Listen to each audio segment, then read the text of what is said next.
জটলা থুতু মুখে একত্রিত করে আবু জাহেলের মুখের উপর থু করে থুতু দিয়েছে। আর আপনারা তো জানেন যে একটা থুতুতে অনেক কিছু হয় না? একটা থুতুতে অনেক কিছু হয়। এক থুতুতে ইমানদার মুনাফিক আলাদা হয়ে যায়।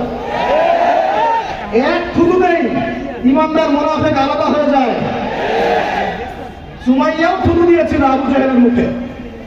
এবার আবু জাহেল কি করেছে শুনে। আবু জাহেল তার কাছে একটা বর্ষা ছিল, বর্ষা চেনা যায়, বর্ষা সামনের অংশ চোখা, এটা দিয়ে সুমাইয়া রাদিয়াল্লাহু আনহার লজ্জাস্থানে আঘাত করে তাকে শহীদ করে দিয়েছে। কথা অনুভব করলেন না?